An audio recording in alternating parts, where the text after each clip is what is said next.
So I want to take a couple minutes to talk to you about growth, and really the issue is sustainable growth.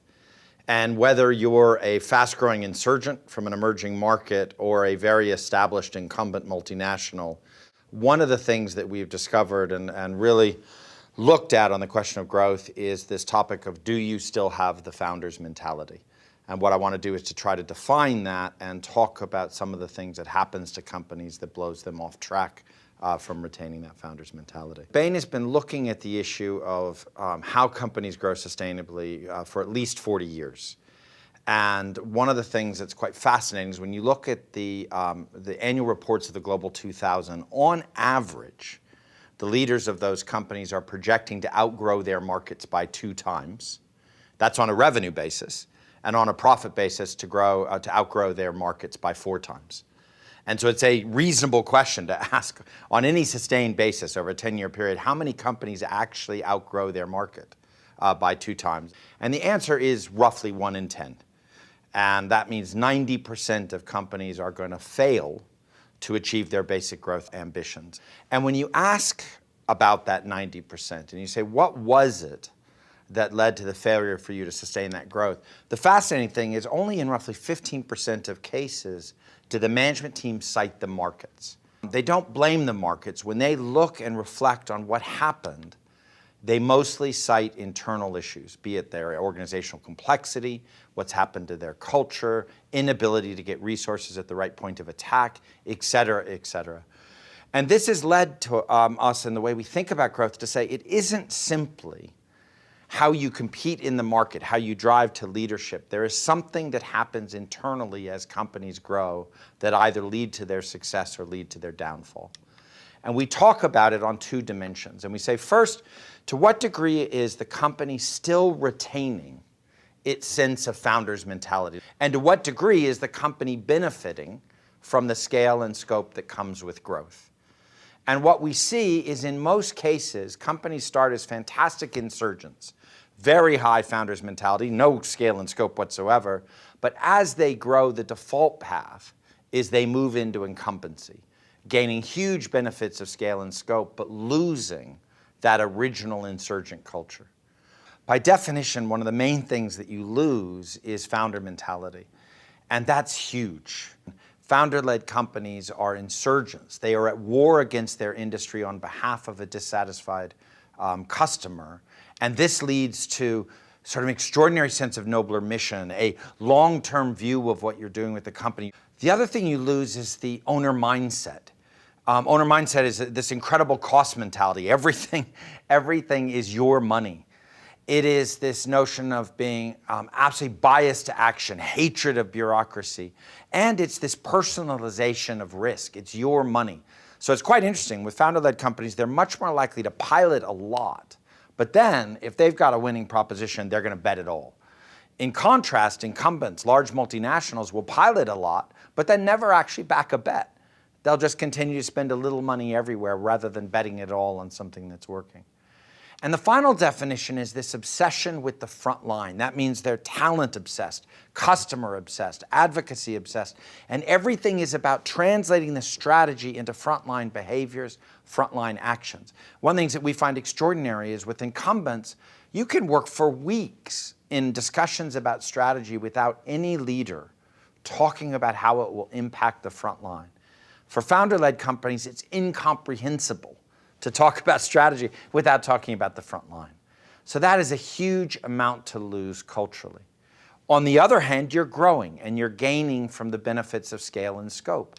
So let's investigate what you gain. First, leadership economics.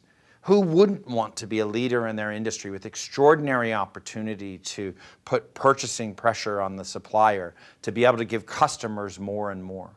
You begin to gain a proprietary set of assets and capabilities. You have better brands. You have better capabilities with people. You have good IT systems that collect customer feedback, all extraordinary. And you benefit from the economics of scope. You're in multiple countries. You learn from those countries. You can roll out the next product that much faster. And that's part of the problem, is that the benefits of scale and scope are very real. And therefore, over that time from insurgency to incumbency, the perception may be that the company is continuing to benefit. because the benefits of scale and scope overwhelm the cost of losing founder mentality. But now you're in incumbency, and now you're a different company. You've got tremendous scale and scope, but none of that original culture. And what we're seeing there is the struggle is now that scale and scope is no longer a benefit. It is complexity, and it is dragging you south towards a struggling bureaucracy. One of the things that we argue is awareness of the winds. We refer to these as the westward winds. Awareness of what are the pressures that lead you on this default path. If you understand what is going on, you can then develop actions to mitigate that. So let's talk about those winds. What happens to insurgents that can lead them into this incumbency trap? First thing is revenue grows faster than talent. By definition, these are fast-growing companies. You want your revenue to be growing faster than talent. But what you do during that period to address that can make or break a company. The second thing is the erosion of accountability. When companies are very small, discussions are about real things. You talk about customers. You talk about the product line profitability and what to do with pricing, what to do with cost. As companies grow, there starts to be the rise of averages. So you talk about average customers. You talk about one of the most insidious phrases in business, average gross margin. And people end up in conversations about things that actually have nothing to do with the business. They are the math of the business.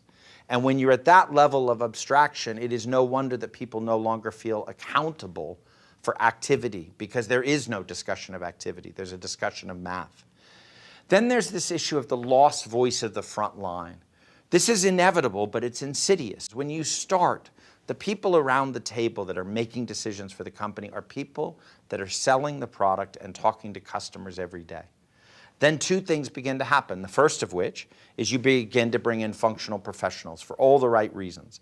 But you have a head of HR, you have a head of finance, you have a head of supply chain, and these are additional voices around the table.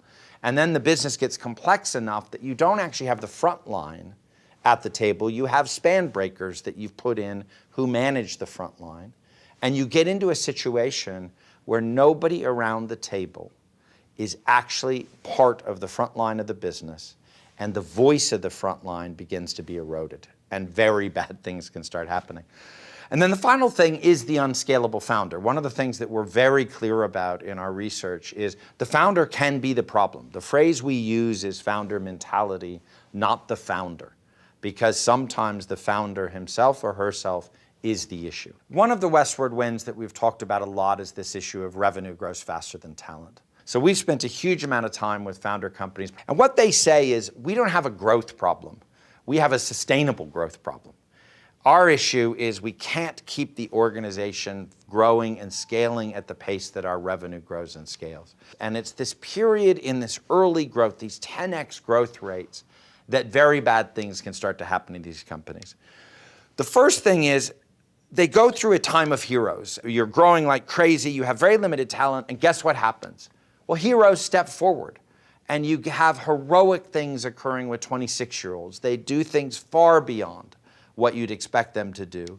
And these stories of these heroes jumping into the breach often become some of the foundational stories of the company's history. And you see this, and you probably have in your own website stories of these people that did amazing things. But the fact is, eventually these guys get overextended and mistakes start happening. And the desire of the original team is somehow now we need to move to a period of professionalization. And this has been one of the most important issues that we've seen when we've been working with founders is how do they move to this period of professionalization without destroying the culture? And it's very hard. And one of the things that occurs is they jump right from unsustainable heroes to flawed systems.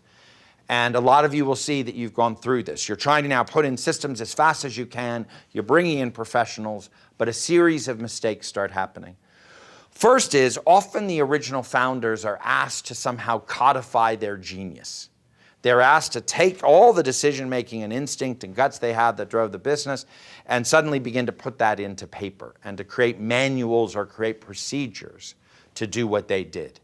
And one of the things that the founders have said is, I've now suddenly put everything I talk about in the business into a manual, and now my company is attracted to people that want to work by a manual. Who wants that? Second is they bring big company recruits into the business. So they get big brand names, people that have run big companies, and they bring them in. But the problem is these guys have an incumbent mindset. They've been administrators of large systems, but they've never built the system. And so they come in and they're in charge of supply chain. And the first thing is, by the way, we don't have a good supply chain, build it. And they're saying, well, I expect a staff of 45 people to administer an existing supply chain, not build one from scratch. There's a desire to harmonize everything. And so this is the notion that we've gone from every comp and bonus decision being made in the hallway by who sees the founder next to the lift, to we now need to get to procedures and systems for all the right reasons. But this desire to harmonize means that we stop thinking about our talent and start defending our systems over our talent. And then what happens is somehow these companies feel they need to recruit like they're an incumbent. That somehow it's a good thing that they're big and bureaucratic and have systems, and that's what they should recruit on. So come work with me because we're a winner, we're already safe. Instead of recruiting like you're an insurgent. This is going to be a wild ride. We have no idea what's going on. And so they begin to attract a different group of people. And what happens is the tier one talent, those 26-year-olds, don't like this company anymore. We often talk to founders and say, would you join now the company you've created? And they pause way too long. And many times they say, I would never join the company I created. But also, the new talent you're bringing in is the talent that likes procedures, likes harmonization, salaries, and bonuses, likes that you're an incumbent, and you're getting exactly the people you don't want to come in, and you have to get rid of them. At some point, the companies realize it, and the talent gap actually gets far worse. And this is just one example that if you were aware that companies move from unscalable heroes to flawed systems, and if you could skip that step and move right to a time of balance, how much better would it be for a company's growth? If you're in that time of flawed systems, you need to unwind those if you expect to return to this sense of insurgency. And it's about how do you get your heroes to walk the halls again? How do you focus your recruiting on what we call the black sheep from blue chips? Don't find the great recruits with great brands that like to run incumbent organizations. Find the great recruits from best brands who were stifling there, who hated the bureaucracy and actually have an insurgent mindset. And then how do you use systems to support your heroes but never let your systems override the needs of your talent? There are also wins that even if you get to scale and scope that begin to drive companies down into this issue of struggling bureaucracies, what we call the southward wind. The first is the curse of the matrix. And let's be clear here. The matrix is here to stay. The whole point of good organizational design is to create conflict. And it's because business is complex. You want your supply chain guy to try to drive costs out of everything by making the proposition the same, and you want your local market guy fighting for local market difference. The issue is not the matrix. The issue is conflict resolution and the speed of conflict resolution. And so when we talk about the curse of the matrix, it's about, has that led to such slow decision making that you're destroying the energy of your company? We talk about the fragmentation of the customer experience. As companies grow, aspects of what the customer sees and does with the company get spread across the bureaucracy. And pretty soon nobody is accountable for the customer. And one of the phrases that we often use is, who's the king of your organization? Who's the person actually completely accountable for delivering on the value proposition? And very often the companies can't define that. Well, that's spread across 23 people. We don't have anybody. And therein lies the problem. No one is accountable anymore for the customer. One of the paradoxes of growth is that growth creates complexity, and complexity is the silent killer of growth. And that's at the core of the complexity doom loop, is your own growth is creating the complexity that will kill you and will make it almost impossible to have strategy discussions. But the final one is the death of the nobler mission. The problem is, as you move from insurgency to incumbency, you lose that mission. You were originally at war in your industry on behalf of a dissatisfied customer. And suddenly now you're the incumbent defending the industry, defending the rules of the game, defending your own economics, and no longer on the nobler mission. And your people realize it far before you do. that that mission is gone. Let's take an example of a southward wind, which we call the complexity doom loop. Think about your company when you started. It was pretty simple. You had a leader, you had a customer, you had a front line, and there was absolute clarity about the product that you sold. And the lines were pretty clear. The CEO could talk to anybody in the front line. They didn't have to worry about hundreds of span breakers or various functional committees they need to be part of. Everybody understood the product, and things were clear. But then things start getting very complex. For example, as you're talking now about the next % of growth in your growth plan, you're facing much more portfolio complexity than you originally did. You've got more markets, more adjacencies, more product lines, more service offerings, and that creates complexity. You then try to organize around that and create organization complexity. And there's lots of debates about how to organize best to capture all these adjacent opportunities. And then people try to resolve them with grand ideas about what we'll do better with IT and information flows, and we create process complexity. And as one CEO of a company said, and then what happens is that complexity creates dissonance within the management team, which is its own complexity. And so a good day at the office is suddenly we've aligned. People stop talking about acting and doing anything, but they're very, very content that they've at least aligned. But the problem with complexity, it gets companies exhausted. Decisions and conflicts aren't being resolved. You give rise to the energy vampire. And the energy vampire are those people in the organization sucking the life out of your talent and people by constantly blocking their action. And then that leads to exhausted leaders. And then what happens, and I see this all the time in companies, is those leaders forget to do the one thing that leaders have to do, which is to simplify and try to deliver a strategy and a plan of action that is simple, but it takes massive energy to focus and be simple. So a lot of what we talk about is how do you strip that down again? How do you get back to where the lines are simpler? And I found it fascinating that when Tim Cook was asked shortly after Steve Jobs died, what is the one thing you learned from Steve Jobs?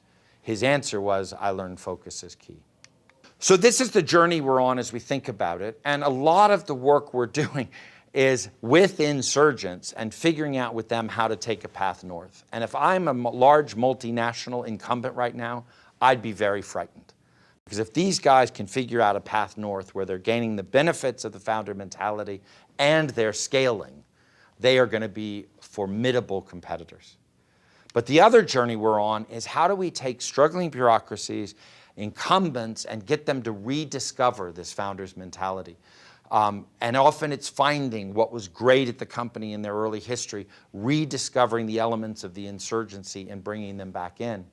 And the final path of how you do this is actually quite fascinating. A lot of companies now are thinking about their partners as a means to bring back in the founder mentality. So it used to be automatically, if you think about acquiring a company, your first job is to make it into yourself.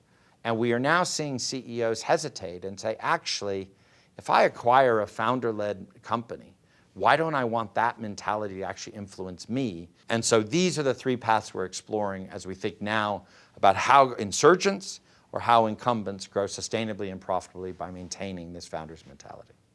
Thank you very much.